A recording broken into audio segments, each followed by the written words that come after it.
د جومات غل باچا چې به هره شپه یوازې شو د خپلې یوې او ورته ګرانې لور د راتلونکي ګډ ژوند لپاره به یې د مناسب ځوان او ښایسته زوم په اړه سوچ کاوه.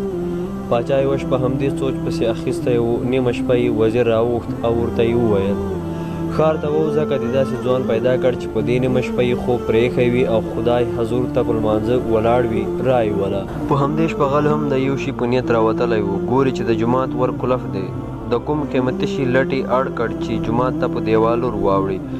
غلو په جومات کې لاس وهل، پردې او کړکۍ یې یوه بله خوا کې کولې چې د دروازې ځنځیر شرنګ یې تر غوږ شو. وارخطا غل حیران ودرېده. هېڅ چاره نه وه. ژر په زړه کې یو څه ورتېر شول. وزیر له عسکرو سره جومات ته ورننوت. ګوري چې په جومات کې د بندو دروازو تر شا خدای ته یوازې یو تن په عبادت شپه رڼا کوي، په عاجزي ولاړ دی. وزیر ملګریو ته مخ کړ. ورو یې وویل د لمانځه سره ډېرې مینې له امله ښایي پر دیوال جومات ته را اوښتی وي. بیا یې پسې وویل چې لمونځ یې خلاص کړ، ما ته یې راولئ.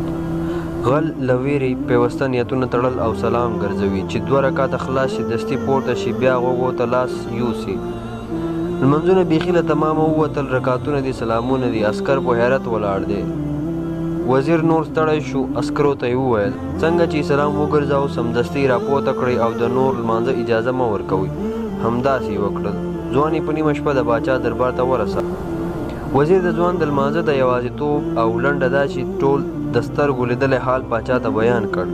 باچا چې د وزیر خبرې واورېدې، بې دریغه یې تر ځوان غېږه تاو کړه. ښایي ته همغه څوک یې چې زه یې له مودو په اړه سوچونه کوم. ښایي زما د همغو خوبونو تعبیر ته یې. زه په تا غوندې مات ځوان پسې ګرځېدم چې خپله یوه راته ګرانه لور ور په نکاح کړم او زما تر مړینې وروسته په تخت پاتې شي، زما د آرام رعیت امیر شي. ځوان چوپ ولاړ و. څه چې یې اورېدل باور یې نه کېده. سر یې له خجالته ځوړند کړ، له ځانه وشرمېده. د وجدان په صحرا یې یوازې دا چیغه اورېدله ربه زه دې په هغه لمانځه پاچا او د ښځې خاوند کړم چې د خلکو له ویرې پرې ولاړ وم. نو په هغه لمانځه به کوم شی ورکوي چې یوازې ستا له ډاره کېږي.